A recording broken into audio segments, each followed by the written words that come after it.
Right. So how to grow your business and buy time back using an assistant.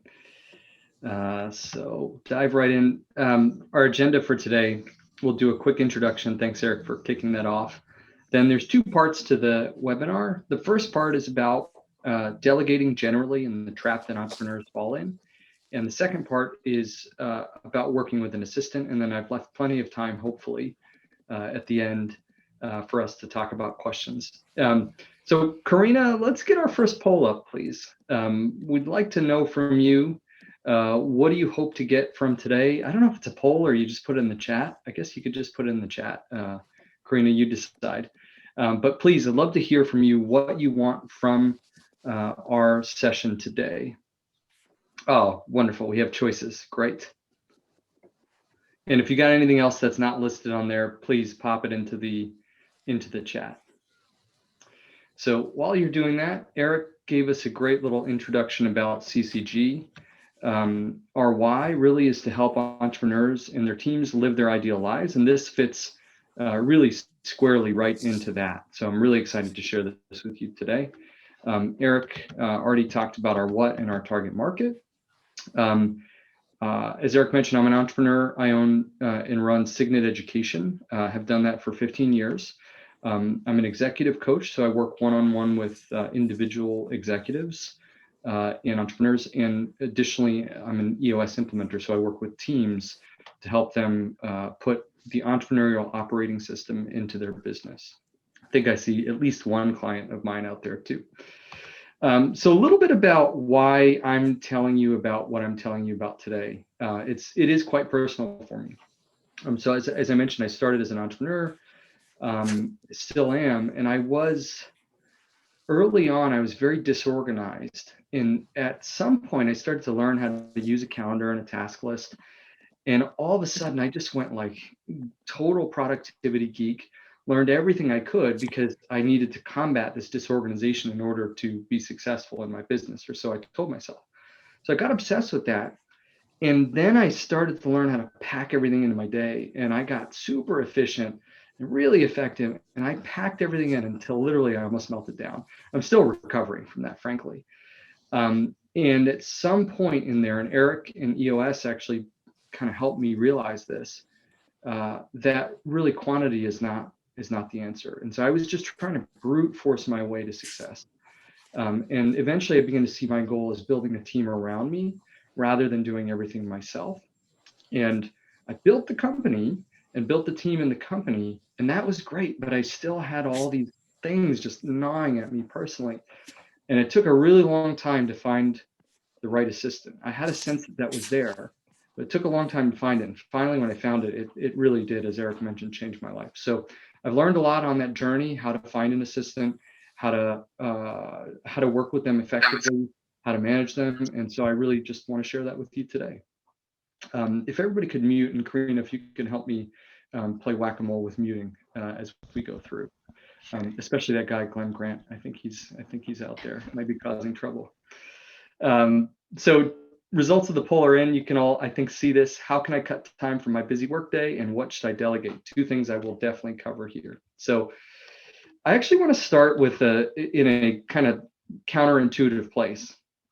So this is a quote that I heard from Joe Rogan, the podcaster. Some of you may listen to his podcast. He was talking with somebody from Hollywood. I don't remember who it was, and they were talking about how this person who was very, very well known, had an assistant, and the assistant ended up, something happened. I don't know if it was drugs involved or something. They went off the deep end, and they ended up holding hostage the person who was employing them. And so Joe Rogan says at the end, he says, well, look, I don't have an assistant because of all those privacy issues, and I don't want anybody too close to me. But more than anything, I feel like if I'm doing too much, if I need an assistant, it means I'm doing too much. So before we dive down the rabbit hole of how to hire an assistant, how to work with one effectively, I really want to encourage all of you to take stock, and I'll give you some tools actually to do that later, to take stock on what you're doing before you go off trying to empower yourself to do more. Because usually the first place you can cut a lot of stuff and cut time is in doing less. Now, of course, everybody's like, yeah, Jay, I've done that, but It's really asking and answering the hard questions that can lead you to a little bit more success there. So I like to start with that, but here on with the show. So most of us, I think, on this call are entrepreneurs, and we've all at some point or another, whether you're an entrepreneur or not, have fallen into what I call the entrepreneur's trap. So you start with something that you love doing, or you start by saying, I don't want to have a job, and you start doing something, you are getting better at it, you're building, you're getting busy, life is good. And then you hit a ceiling. Because what happens is you start to feel like you're spinning your wheels. You're doing a lot, you're doing a ton, but you're either just keeping your head above water, or you're kind of slowly backsliding, or you're doing this thing where you're okay until something goes off the rails. Then you have to put in that night or that weekend. And many of us start to identify this as entrepreneurship. And certainly it is in the early days. You just have to hustle. But that's a trap, to get to that place where you feel like, well, I just have to do a little bit more. I've got to squeeze a little bit more out of myself. You look around and other people are seeming to continue to succeed and climb in their businesses. And what am I doing wrong? Well, I have to work harder. Definitely a trap. Definitely a trap. And there's one way out of this trap. Well, one is not being an entrepreneur. There's two ways out. And the other is you have to delegate. You have to learn to delegate. And we all know this, and we've all done this over and over and over again. But I do want to refresh, because there's always room to do more of it. So you have to let go. And I like this little image here, because I think this kind of helps to take it out of our personal experiences, which are sometimes hard to look at, and put it into something really simple. So the image here is of a mythical kind of journey of a business from a food cart to a restaurant. And so you can imagine with a food cart, there's a lot of things, but probably one person might be able to do that. So let's say I'm an aspiring culinary graduate. I start a food cart in New York City. It's shishi and awesome. And I serve one thing. I can manage everything: supplies. I can manage the production of the food, the customer service, the handling the money. It's long hours, but I can do it. But if I want to actually move up to that next level of a food truck, let's say that's the progression, then it's going to be hard to do it myself. And I might be able to get there, but I'm going to have to start to outsource something. Now, we've all been there. We've all started to outsource something. And a lot of times there's really easy things to know what to outsource, right? Hey, I hate doing this part, or this part is a dirty job and somebody else will do it for me. And then you keep growing. And let's say you want to start a restaurant. You've got to continue to do the same. You've got to continue to let go. And at some point, you hit a point where you kind of have plateaued out. And so in this case, it might be one restaurant, right? And I can't figure out how to grow. I can't figure out how to move and improve. But you think about somebody like Gordon Ramsay with restaurants all around the world. How does the guy do it, right? Aside from the star power, you've got to let go to move up each one of these different rungs. So the first response that a lot of people give when they hit that ceiling, when they feel like, oh man, I am doing everything I can do, I'm working super hard, I can't find anybody. I can't find anybody who's going to join my team who can do that. Or I delegated everything. I can't delegate that specific thing. We overvalue as entrepreneurs our specific skills and characteristics. And the fact of the matter is you could pretty much delegate almost anything. Frankly, you're pretty much replaceable in your business. It's just nobody would be crazy enough in a lot of cases to do the work that we're doing for the money we're doing at this stage, right? For a lot of you who are starting to grow your businesses. But the ideal is that you start to replace yourself. You start to replace parts of yourself as your business continues to grow. And to the extent possible, you replace as much as possible about what you're doing and leave just the thing that you're best at or the thing that you enjoy most, right? And that leads us to the next question of, what should I delegate? So a lot of people get stuck, again, at that ceiling I talked about, where you're running 100 miles an hour and you don't know how to change it, because you've hit the point of what's easy to delegate. You've built your staff around you. Your business is successful, but you're still just treading water. And so once you've hit that point, it starts to get harder to answer this question, what should I delegate? So here's where I want to offer the first two tools for you. There's two frameworks that I like to think about when it comes to delegating. The first is kind of big picture, high level, and the second is very practical. So big picture, high level, this is the best explanation that I've heard of the way to find what you should let go of and focus on with your career and frankly your life. This is a Japanese term. I'm no expert in it. I've just been exposed to it a couple times. And just to do a quick little explanation here of what ikigai means, we can walk through. So it's this intersection of these four things: what you love, what the world needs, what you can be paid for, and what you're good at. And ideally, if you can get yourself into here, this is that old saying that if you do something you enjoy, you never work a day in your life. And so this diagram nicely illustrates that if you're doing something you're good at and that you love, it's a passion, but maybe it's not going to end up paying your bills. If you've got something that you can be paid for that the world needs, it's a vocation, which is great. Nothing wrong with that. But really, what I've noticed in working with the professionals I've worked with and all the exploration and reading I've done is that this really is the ultimate, right? This is the ideal goal that we're after. So this is how I like to frame that first question of what should I delegate? Well, what is in the center of this diagram for you? And that's honestly a lifelong question, because the moment you think you have it figured out, you start to do that thing, and then you realize that gives you more information. You realize it's actually something else. So this is not something you actually ever find. You're just constantly moving. It's kind of like you're circling closer and closer and closer to the center of this. But as you change, this changes. So this frames to me the whole journey of why should we delegate? Why should we let go of things? Why should we continue to strive to change our jobs and change ourselves? Well, it's to find this place of true meaning in our careers. So that's, again, big picture. So what does that look like if we think about our example with our food cart and our food truck? Well, let's say one person starting the food cart really loves the interaction with their customers.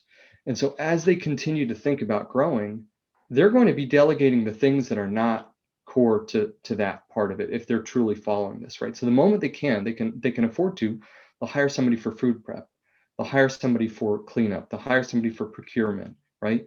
And at the end of the day, in that restaurant, they're that person that's standing at the door, welcoming people in, managing the staff, overseeing the operation, kind of that concierge, maitre d' type figure.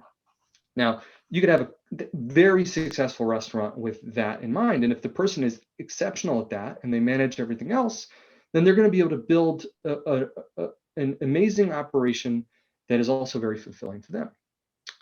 Now, if somebody's really interested, actually the thing that comes to mind on this is Tony Shea, I think. I don't know how you spell his name.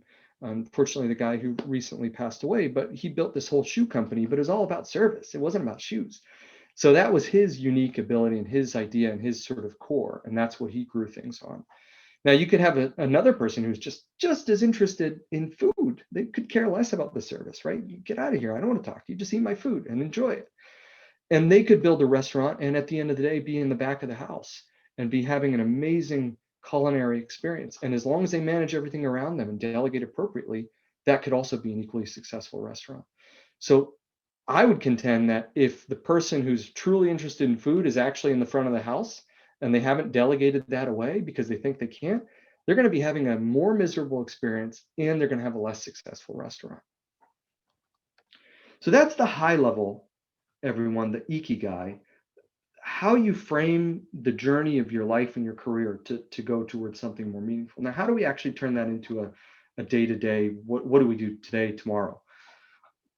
So this is a tool out of EOS and Strategic Coach. It's one that we use very often. It's very practical. It's called the Delegate and Elevate exercise. And so what you do here, somebody asked in terms of what they wanted to learn today, what should I delegate? That was actually 10 of you responded. This is the tool to take away. So you can screenshot this or you could Google this online, but essentially you've got these 4 quadrants: love great, like good, don't like good, and don't like bad. And what you do is you take everything that you do for 2 weeks. I actually advocate when I'm working on this with my clients is write down everything, just your professional life, your personal life, the administrative work, the emails, the family time, everything. Pop it onto these After that, sort it into these 4 quadrants. And you'll find you'll get a couple of things here. And most people are spending anywhere from 0 to 5 to 10% of their time up here when they first start the reflective process of kind of building their life in this regard. Maybe 20 to 30% here, and then the rest here. So the majority of their time in things they don't like doing or things they're bad at and they don't like doing. And so unfortunately, if you put your family stuff on here and your family stuff is in the bottom, then I'm not the guy that's going to help you. You got to talk to somebody else. But basically, you want to put everything here, including taking out the trash, mowing the lawn, anything that you're doing, you want to put it on this list. And eventually, what you want to try to do is get yourself to spend as much of your professional and frankly personal life as possible above that line in these top 2 quadrants. And the more you do that, 2 things are going to happen. Number one is you're going to have a lot more energy. You're going to enjoy yourself more.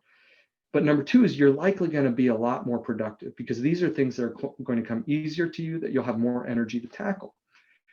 And usually, in most cases, that leads to higher output and higher productivity. So sure, you're going to have to go through this period where you let go of a bunch of things, but you're likely going to be producing at a higher level when you move into that quadrant of things. So if anybody, as we're going through, has any questions, definitely put them in the chat as you're going through, and I'll try to address them as we go. So up until now, we've covered the general idea of delegating and specifically what to delegate. I'm going to come back and reference this exercise in a couple of minutes, but this is the first part of the presentation. So just all about delegating, the fact that delegating is your key to success when it comes to growing your business or reducing your workload or reducing your stress. And in summary, most people hit a ceiling where they feel like I can't delegate anymore. And frankly, for a lot of people, that ceiling is great. Your business is great. You're making a lot of money. You're enjoying your life. And you got some stuff you got to do that's under that line, but it's not that bad. You're not bothered by it. Well, awesome. Stay there. Don't worry about it. Don't, worry too much about delegating. But if something's not going right for you, meaning if you're too busy, you're too stressed, or your business is not growing, those are kind of the key indicators that probably you've got to let go of something and take your next step. So with delegation, now let's move on to the second part of what I've got here, which is all about working with an assistant. What I like to say is, hey, if you're not sure where to start, usually there's some clear places in your business where you can delegate and it makes sense for you. But almost every moderately successful entrepreneur, anybody, even somebody who's just got an idea and needs extra fuel behind it, really should be starting with a personal assistant, or at least should consider it strongly. So we've got another poll for you here. If you've worked with an assistant, how did it go? 1 to 5, 1 being terrible, 5 being amazing. I personally have probably had, I don't know, I think I've worked with about 5 assistants, and I've got 1, 2, 3, 4, 5. So have experienced all of those myself.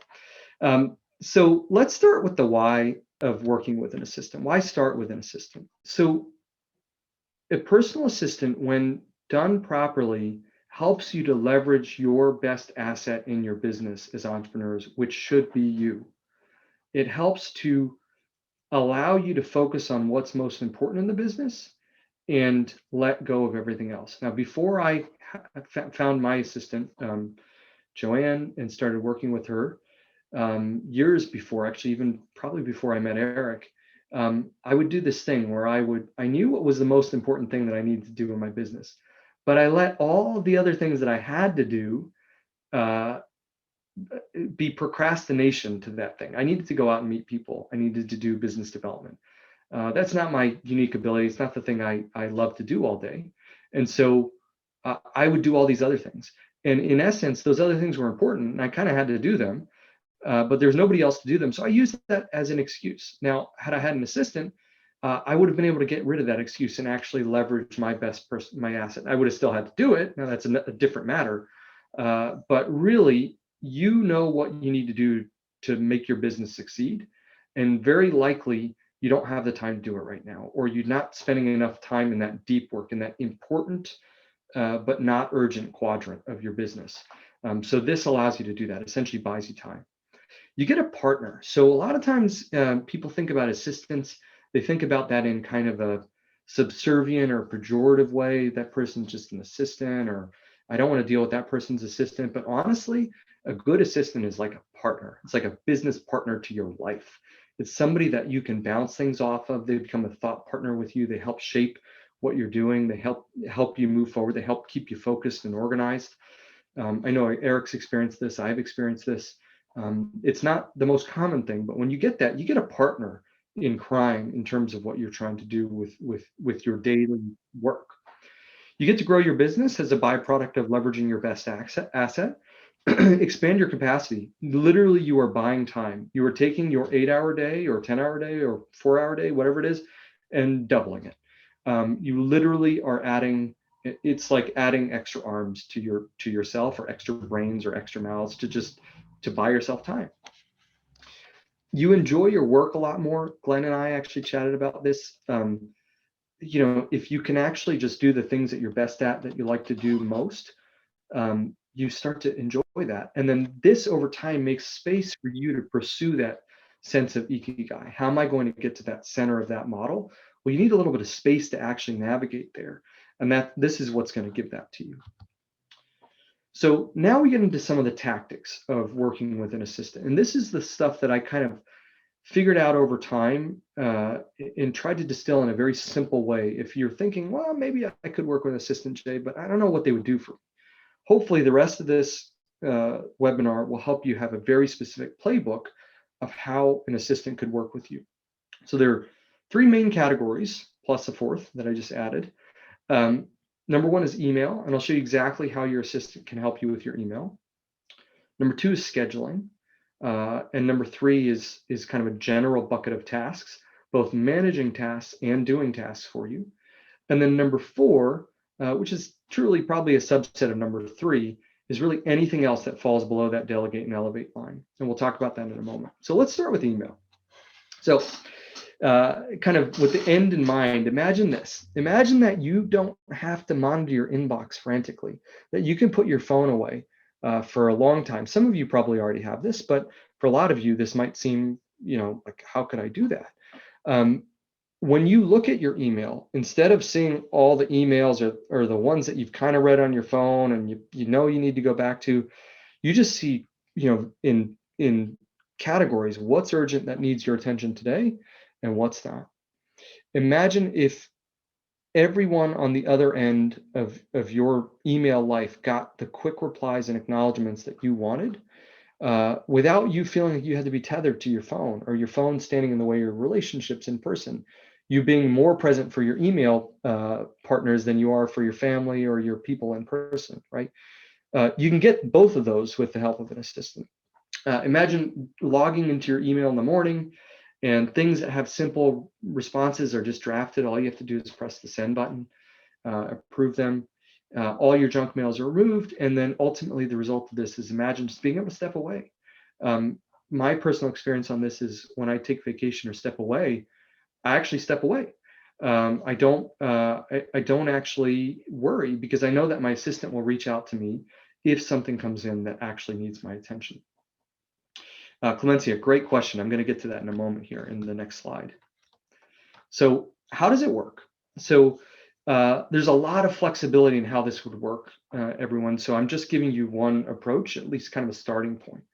So first, your assistant gets delegated access to your inbox in Gmail. There's a way to delegate access, I think, in Outlook as well.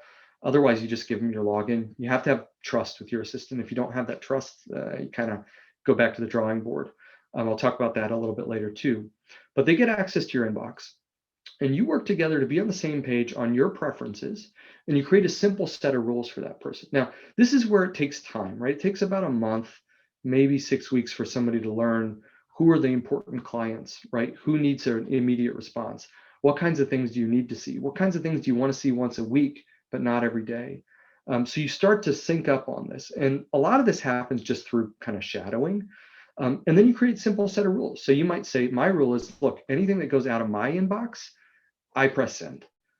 So I don't want anything to be sent on my behalf that is not actually from me or that I didn't read and proof and press send on. That's just my personal preference. I know a lot of other people have their assistants essentially ghostwriting for them. So you come up with that set of rules, and then your assistant will likely clean and prepare your inbox one or two times a day. My personal pattern is usually twice a day, once before I start in the morning and once sometimes in the afternoon. And over time, your assistant will be able to take on more and more as they learn about your business. So actually, I take it back. The one email that sometimes my assistant will send as me is, "Hey, I'm looping in Joanne, who's my assistant, to help with this." If she knows it's something that she's going to take on, she loops herself in and then takes it from there on in her inbox. And then you answer emails once or twice a day without missing a beat. The big thing is that you're able to categorize what's important and not, so you don't get stuck in there. If you've only got 10 minutes, you knock out the important stuff. The rest of it's going to wait for you. And then you go on with your day. And so I would say approximately the time that's possible to be saved here is at least 2 to 4 hours per week. You'd be surprised how much you get stuck in email just by being there and by hanging out in your email and doing these half responses or responding to something in really long form that you should just pick up the phone and call the person on. Your assistant will help you kind of clear this out. So here's a visual of what it looks like. So I use Gmail. And so my assistant will go through, and this is my inbox. It's got two different categories. And she'll flag things, and she'll even, this is like a double urgent. Like if you only have 1 minute, you got to look at these two. And then the rest of this, so my pattern is that I'll respond to these generally every day. And the rest of these I will respond to ideally within 24 hours, but sometimes a little bit longer because sometimes it's just not that important. It just helps me to know that when I close my computer at night, even if I have a bunch of blue, as long as there's no red, I'm good. And it's Joanne's responsibility to help me understand as things shift. If I don't get to the blues and something in the blue turns red, she helps move that up. These are some sample categories. We actually cut it down to just two, but you could have a waiting on reply where you're waiting for some people to, if you're waiting for somebody to respond to something. And then there's one kind of general bucket, everything else, where, hey, if you want to get in your email and see what else is there, you can look at all of that before it's triaged and processed. I find that was just a bad habit for me. I would get in there, look at all these things, but it never actually saved any time. So that's email. Generally speaking, if there's any questions on email, pop them in, and we'll also take time for questions at the end, but especially if you've got questions right now. How does an assistant manage your email effectively in a way that's seamless, in a way that helps you? Pop them in. So the next is scheduling. So again, let's start with the end in mind. What does it look like? Well, no more back and forth emails from you about, oh, can you meet at this time? No, can you meet at this time? Now, a lot of people I know say, well, hey, I just use Calendly or a scheduling program, Acuity, something like that. And that's actually can be a great solution for a lot of people. But if your calendar is at all complex, or if you want to have restrictions like, look, I want to do this kind of meeting on these days, this kind of meeting on these days, or you don't want to just send a link to the people on the other end, or there's certain people to whom you don't want to send a link, then having your assistant deal with the scheduling is sometimes a lot easier for other folks, or to keep your calendar tight according to your personal rules. Imagine following through on the commitments that you have with yourself. So let's say you set up a time that you need to do some deep work on a topic for 2 hours on Thursday afternoon.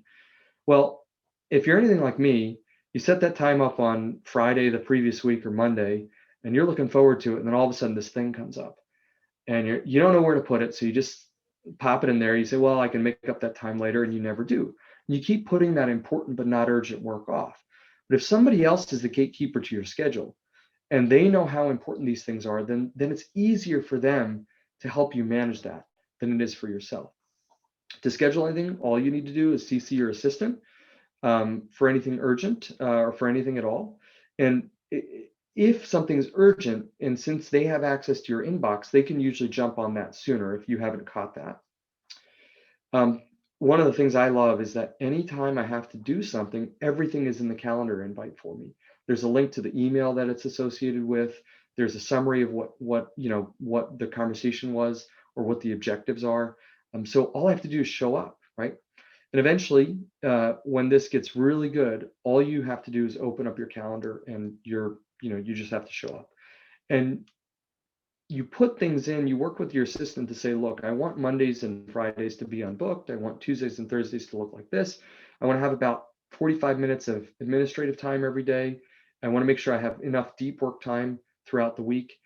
You lay all that out, and then they set it up for you, and you just show up. It's pretty amazing. So how does it work? You map it out. You CC your assistant. You truly empower them. Eric has done this extremely well. When I talk to Eric and I say I need some time, Eric says, "Hey, talk to Karina," and then your assistant will check in with you either daily or from time to time with to negotiate priorities when that comes up. The approximate time saved per week, I'd say at least 2 to 3 hours in terms of the back and forth, and in terms of the wasted time in your schedule. For generally speaking, that's what that looks like for me. If you have any questions on schedule, put them in. And then finally on your tasks. So imagine you don't have that never-ending task list anymore that has the bottom that just keeps growing faster than the top that stuff keeps getting put on. You have somebody who will regularly sit down with you and just help you sort through that and decide what needs to be done, and let's get it on the schedule. You have a partner to take tasks off your list. So a lot of those tasks can be done by somebody else, or portions of a lot of those tasks can be done by somebody else. Your partner, your assistant takes those on. All you have to do is, at the end of the day, introduce a task, clarify it, how long it's going to take, how urgent it is, send it to your assistant instead of putting it into your task management program, and then you show up with that there. Now, a lot of you will say, well, I like to manage my own tasks. Totally fine. This is sort of the extreme version. But in any case, you still have somebody who can help you every day sort through what needs to be done and how do we get that on the calendar and allocate the time for it. What does it look like? Well, in this more extreme version, your assistant becomes the keeper of the task list, helps you with the preparation, time blocking, and follow-ups. Hey, did that get done? If not, do we need to move it somewhere else? What preparation do you need for this task this week? Can I do that? Daily, you add tasks to your list, and together you do a quick organization. Weekly, your assistant will ideally help you plan ahead for the next week, block time for the things that you want. And then, of course, they take things off your plate. So key things that you can actually delegate to them are any repeating administrative tasks. I like to look at our company's scorecards once a week, and they're in a couple of different places. I found that the intention of doing that wasn't enough for me. So Joanne compiles those in one email. It's in my inbox, marked as read on Thursdays, and I look at that and I keep track of everything once a week. Portions of key processes. So let's say there's Joanne actually supports other people in my company, and I'll tell you a little bit more about that. But there's key customer service processes that we have. Now, Joanne isn't a customer facing, for the most part, person in our company, though sometimes she is, and she does a great job at that. But she takes care of all the back end of those processes. So all that we have to do is show up and execute on the customer facing process, all the record keeping and the process management, it's all there. Anything below that line on your delegate and elevate exercise, I mentioned I'd come back to this. You want to look at that very carefully and say, who can do these things for me? And then finally, personal tasks. So a lot of people say, well, if my business is paying for my assistant, should they be doing my personal tasks? And I don't draw a distinction with my clients between personal and work. Like, you have your whole life. And if you want more time in your life to devote to your unique ability or your family or whatever it is, then you got to take from somewhere. So if somebody can help you a bunch on the personal side of things, then so be it, and let them do that. So you have more time for your work or your family or your passions or your hobbies, whatever it might be.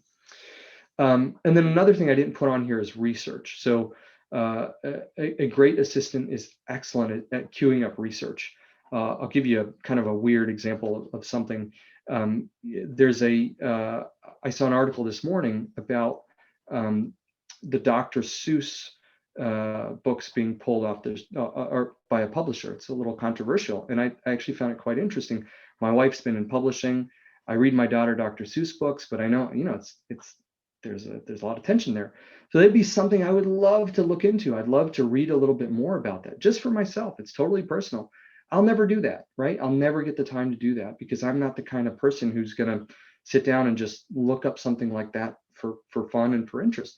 But if it were important enough to me, and this probably wouldn't register, but it was just a funny example from this morning, I could just say, hey, Joanne, could you please help me think through this? Now, those kinds of things happen a lot more. That was just an example from this morning, but those kinds of things happen a lot more in a business context. So you see a headline flash about your industry, and man, I should follow up on that, but you don't. And so your assistant can help you queue that up.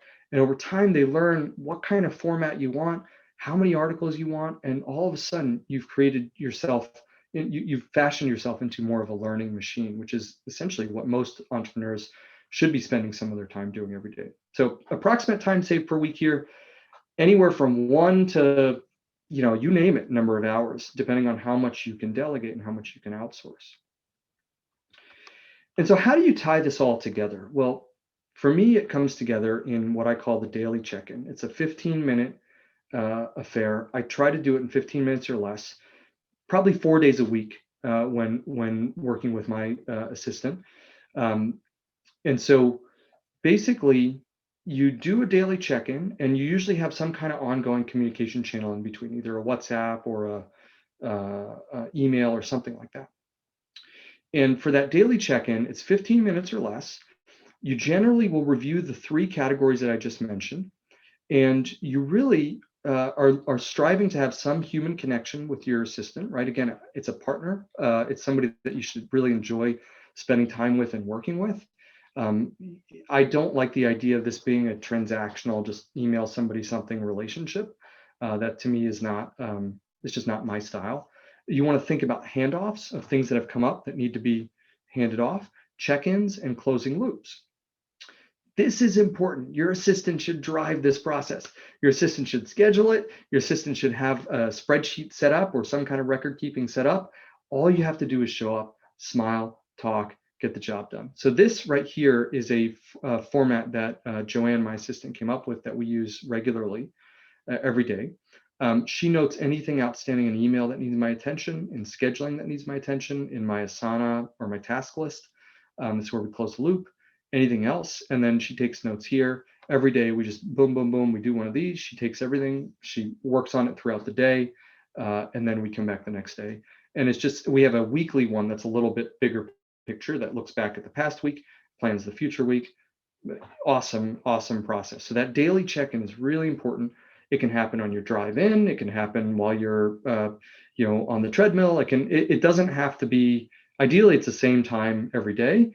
But honestly, if your assistant has control of your calendar, you should just empower them to say, listen, let's just make sure we get 15 minutes on the calendar every day. I'll show up. You put the link in my calendar, I'll show up. So before we move to finding an assistant and then closing, I want to share a couple of the common issues and concerns, or what I would call the head trash around working with an assistant. And frankly, it took me the longest time from understanding that I could do this to kind of removing some of this from my head to be able to work efficiently with somebody. So the first one is I should do it all and work shouldn't be easy. So this is really a mindset shift for you. If you spent 15, 20 years building your business through, just struggle and grit, that's a habit. And it's going to be hard to shake that. And maybe you don't want to shake that, right? That might be a personal preference. But the example I like to use is kind of thinking about a workout. You can go to the gym and you can just, kill yourself every day, and that in a way that feels good. Or you can go to the gym, apply the right amount of stimulus, maybe be a little bit tired, and wake up the next day refreshed and stronger, and less likely to get injured. And to me, work should be something more like that latter. And so this is just one that I don't have any magic bullet for, but you just kind of have to wrestle with. One thing I like to think about is there's a great book called Daily Rituals by this guy named Mason Curry. And he kind of did this research on some of the most prolific writers and thinkers in the last 200 years. And many of the scientists, Charles Darwin and many of the famous writers that you know about, they would work 3 to 5 hours a day. And a lot of them had extra help for other things. But the idea is that we probably have 3 to 5 hours of really high quality, concentrated work in us. And the rest of it is, either busy work or things where we're not being as productive. So I'm not saying we all go to a 3 to 5 hour workday, but impact is what's most important and not time. And if you think about that, you think about ikigai and you think about working above that line, there is a world in which you should be able to show up ideally and have a great time working, not work a ton, work as much as you want to work and not any amount more, and delegate the rest, right? Again, you need a business model that's going to support this and be able to afford it, and that's a whole different conversation. But that mindset is one that will hold you back from working effectively with an assistant, because you'll never give stuff away. Another one is, I don't want to lose control over the details. So that's totally your choice. So I was asking for some feedback prior to this presentation, and somebody said, well, I like, when I book flights, I like it to be really specific. And that's okay. So two things there. Number one is you just don't give that away. But number two is you say, hey, can you find me all the flights that fit this criteria? And then from there, I'll choose, and then you take the next step. So you remove yourself from part of the process, or you make it more efficient. And all you have to do is get in, make decisions, get out, right? The other thing I recommend here is when people are worried about losing control over the details, is weigh the whole picture, right? You might lose a little control in a couple areas. You might be in a flight seat that you don't love, but what do you get on the flip side of that, on the whole picture, right? And balance that out and see what that balance is for yourself. Another question here is, I don't want to have somebody between me and my clients. And Clemencia, you mentioned that too. Thank you for your questions. These are great. So that's a really good one. That's a really good question. It's really important. I will tell you that what we do at my business and what I try to do personally is be empowered to spend more of my time with my clients and to spend more time effectively.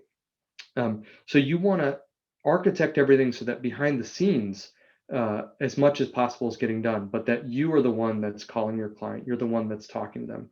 It's you interfacing with them, right? And you're the one that has to, this is where it gets a little slippery when you have an assistant. Sometimes it's so easy to just say, oh, you please call that person for me, or you do that for me. I'm going to take care of this other stuff. But you have to be disciplined about knowing what's important for you to do and what's important for them to do, and keep that line pretty solid there. There's an example I have, which is there's a bank that I worked with for our PPP loan in New York City. And the banker was the most unbelievably responsive person ever.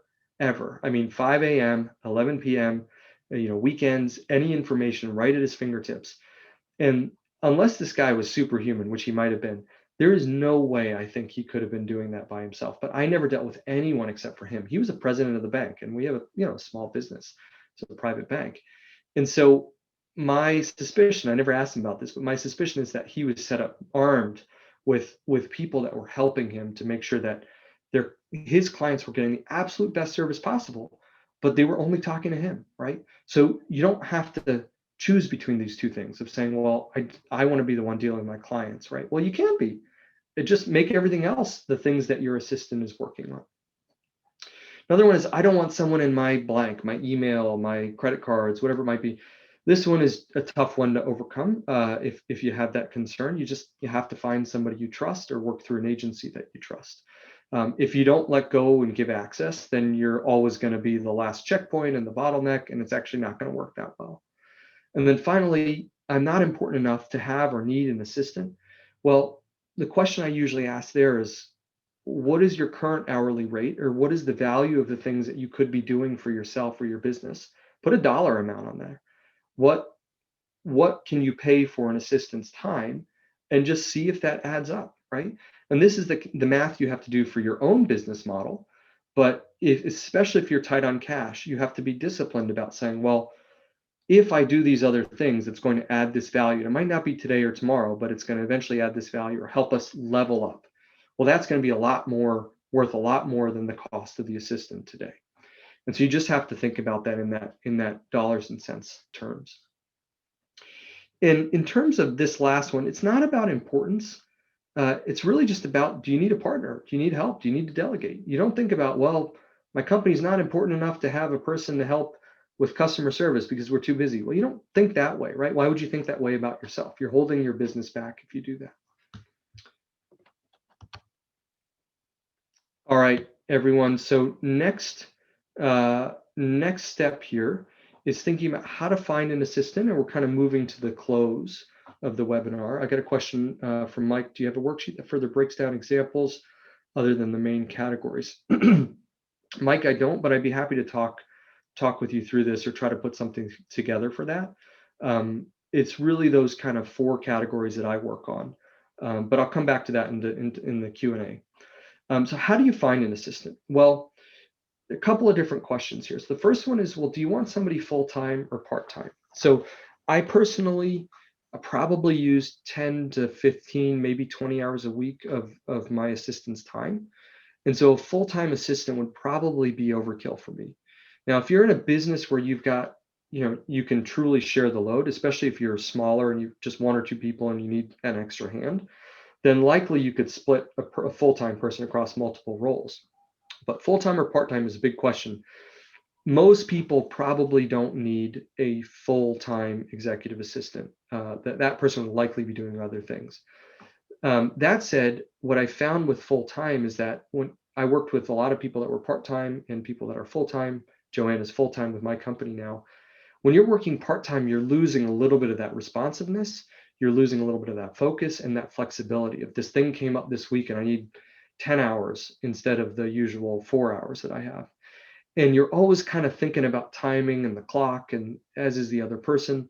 So generally speaking, I would say if you can do full-time and either share that across multiple people in the company, frankly, everyone on your senior leadership team should probably be empowered with it with the help of an assistant. And it can sometimes be the same person that's supporting multiple people.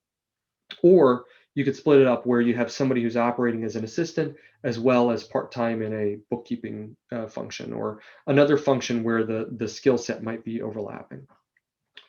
So the next question is domestic versus outsourced. Now, many of you have probably tried some of the services, the outsourced services. There's a bunch of them. I remember trying back in like 2008 or 9, there was one called Brickwork India. I think they're still around. I tried that. I tried another one from India. I tried a couple of different ones.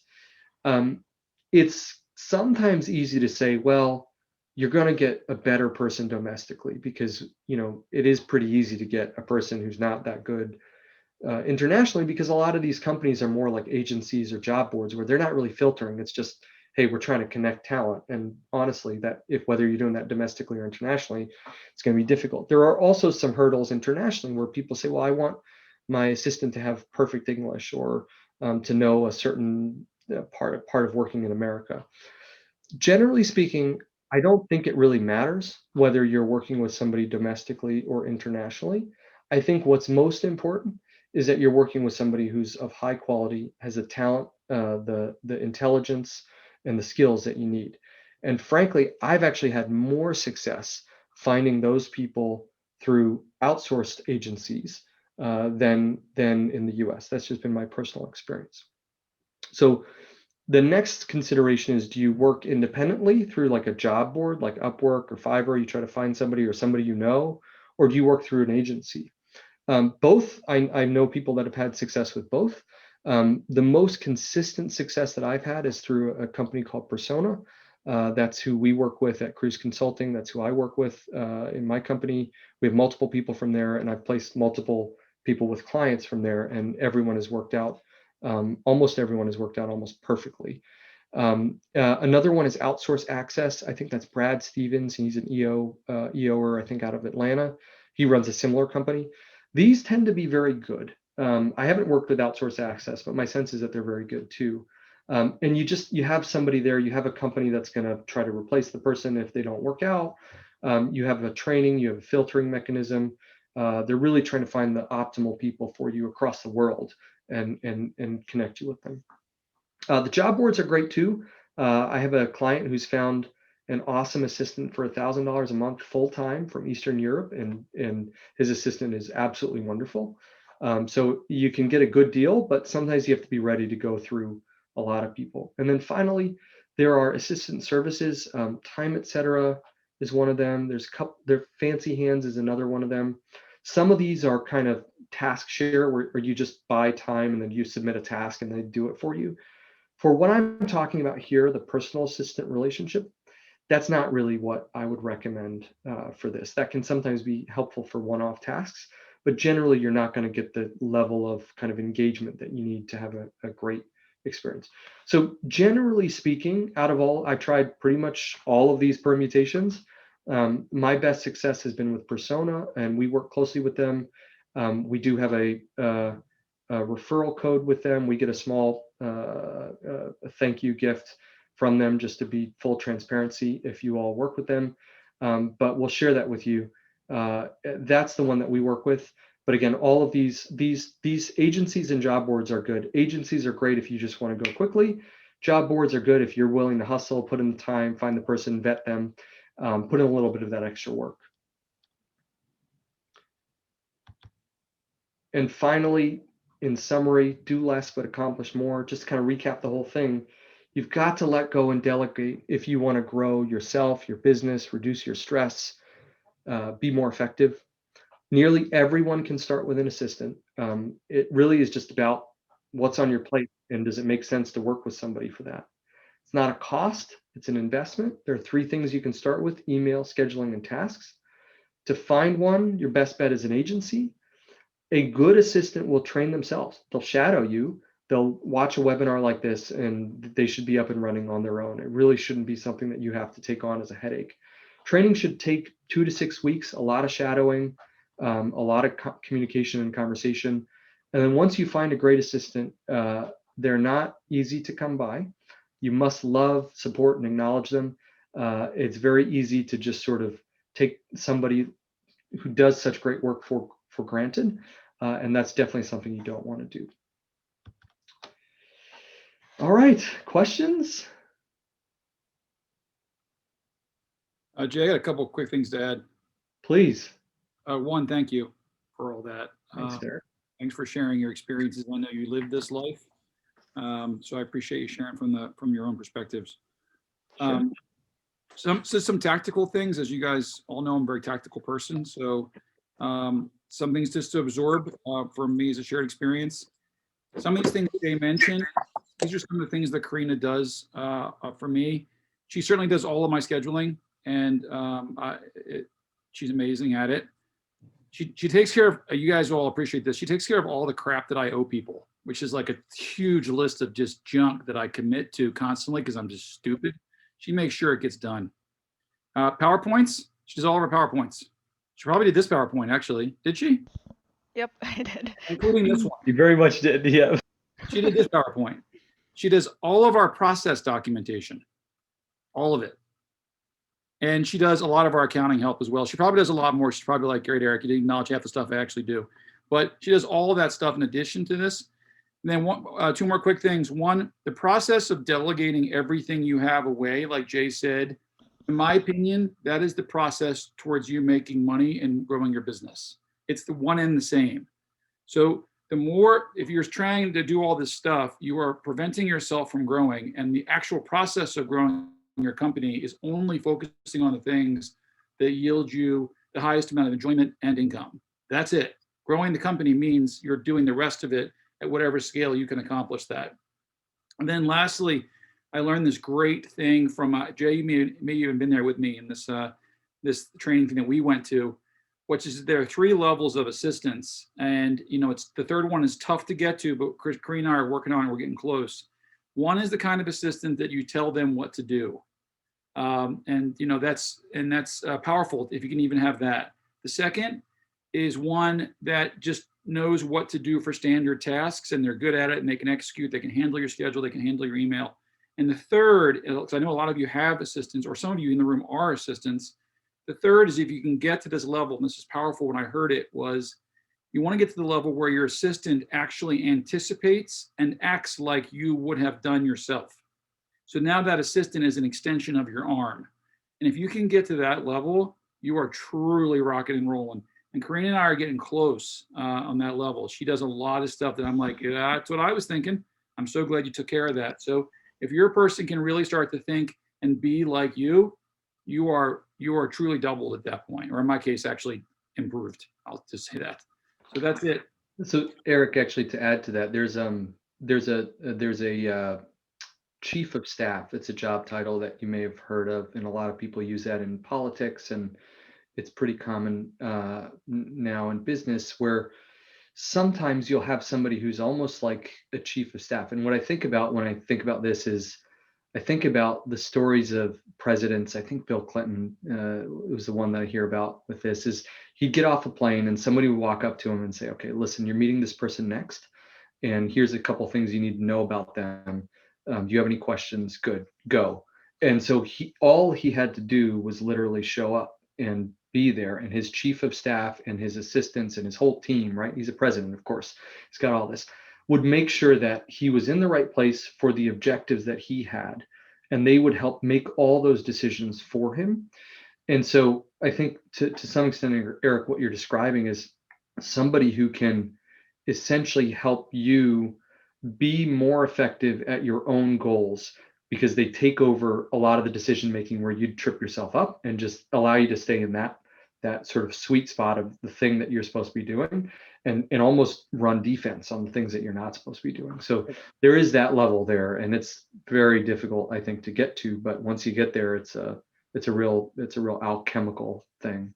I've got 3 more meetings scheduled after this, and in all those meeting notes and the calendar invites are all the notes on what the calls are, what I'm supposed to be doing. Sometimes I can't even remember, like, who is this person?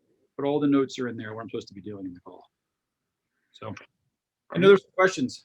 Yeah, questions, anyone? I got a question. Oh, go ahead, Valencia. Valencia, it's like Sorry, no, I was asking, I wanted to ask about cost, like how much is persona, how much is an assistant? Yeah, good question. I had it in my notes, but I didn't cover it. So generally speaking, if you're looking for somebody outsourced, offshore, you're probably looking at somewhere between $7 and $25 an hour. On the 7 end, it's not that that person is worse or better, but usually has to do with exchange rates. But I will say that you're going to have to hustle hard to find somebody who's at this level that we're talking about for $7 an hour. But you can, and they're out there, and you'd probably find them on an Upwork or Fiverr. Or there's a Job Rack is another one. That's the one that my client used to find the $1,000 an hour full-time assistant, or sorry, $1,000 a month full-time assistant. So that's kind of the outsource range. Onshore, you're probably looking at $20 to about 50 to 75. 75 would be really high end, the high top of the range, working with a service. But probably about $50, $40 to $50 an hour is what I would anticipate. And that's you're likely going to find somebody who's quite good at that level. But depending on the size of your business and how much you want to invest in that, you can start to ask. You want to have a relationship where you're not worried about time with this person. It needs to be open and flowing. You can't be thinking, oh, should I do this thing with them or that? That causes more stress. So that's at a level, again, depending on the size of your business, that might be totally fine, or that might be not a good fit. Persona, I believe, is in the $40,000 a year range.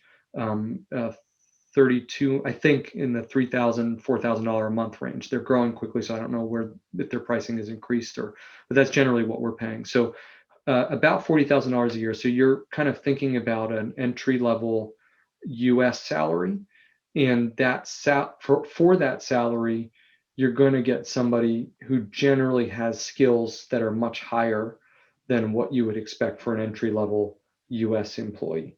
So you're going to get you're going to get a level up, even though you're paying a similar salary to what you would pay here. You're likely going to get a level up in terms of just competence for that. Yeah. So is Persona like a staffing agency or Yeah, they so do you keep paying per persona, or did they just give you the person? It's essentially leasing. So you'd pay Persona and you just pay them, and then but your team is essentially like a full-time person on your own team. They have a buyout clause where you could buy the contract. I think it's quite pricey. But for us, it's worked out well so far, just to have that relationship where we're paying Persona for the time. Yeah. And we have six Persona people between our entities. So it's a chunk. I think it's about $40,000 per person. I will say we are working on an offering. It's been on our list. We have a lot on our list right now, but we are working on an offering where we're considering bringing some people on board and then trying to shave out time in chunks of time so people that have less can buy less time. We're working on it. It's on the list. If we can, we'll certainly let everybody know as soon as that exists. Thank you. You're welcome. Mike, you had a question? Yeah, my question was, you guys developed your own hiring process around EAs? It sounds like there's so much of a personality match, that goes on, and you and Eric are together, but definitely different personalities, and the people that you hire are probably the same. And I'm just curious if you've kind of developed your own hiring process, not process, I guess maybe it's kind of the Q&A to before the onboarding to actually do a selection to see if there's a fit or not. That's a great question, Mike. So I essentially I've gone through, I'll give you the different things I've done. So I've hired people, like I hired a full-time person, like young, out of college, just tried to use a similar hiring process to what we would use at my company for hiring a new employee. Didn't work out. I hired part-time kind of contractors in the US, same thing, but I would actually use less of a process and more reference checks and kind of chemistry. But at this point, what we do is we just lean on persona. We just tell them what we want, and they, they produce awesome candidates, and we've never had to go back. We've got 2, Eric's got 6. I don't think between the 8 people that we have, I don't think we've had to go back and say, this is not working or we need another. No, we have not. So truly, we're kind of leaning on the agency. If, however, I were to set up a process, it would probably be, I think, it would probably be a standard interview process with, I would do 3 task kind of sample tasks, and I give those 3 sample tasks to like all the candidates and just pay them for it, right? So do these 3 things and look at the quality of work that comes back, as well as the interaction throughout. And so I would just add a work quality component and then put a 6-week probationary, like you're probably going to get fired because it's probably not going to work out, but let's give it a shot. Kind of a 6-week back, like trapdoor out in there for everyone, for them too, right? So because I think by 6 weeks you're going to know it's totally thumbs up or it's not working, and you don't want to. In my experience, I had a couple people that were like, yeah, it's pretty good. It's like we're getting there. It's kind of working. And that's just a waste of your time. You just end up, because this is such a like close connection position, that you just want somebody who's is going to be amazing, or it's not worth it. It's not worth your time to do it. Thank you. You're welcome. Other questions? Kim, I don't mean to call you out. I think you had a question about process, right, at some point for our firm. Did we answer that here?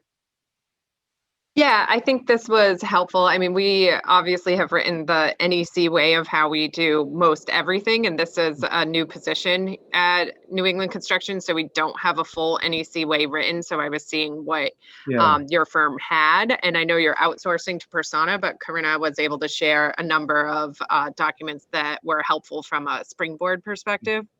Good. Other questions? All right. Well, thank you all. Grateful for your attendance and presence and allowing us to share. And I am, as you can tell, kind of obsessed with this. I spent a lot of time trying to get it right. So please, I'm Jay at cruzconsultinggroup.com. So if you have any questions or anything else, just shoot me an email. I'm happy to share any resources or anything that we have. So thank you all again for coming, and we hope to see you again. Thanks, Jay. Yeah. Thank you. Can you send us a referral code? Yes, we will. We'll send that. Karina, we'll send a follow-up email with. Can we send one with the slides and the referral code? Yep. Great. Okay. So if you're registered, you'll get it. If you're not registered, shoot us an email to make sure that we get it. Great job, guys. Thank you. All right. Bye, everybody. Thanks. Thank Bye-bye. you all. Bye.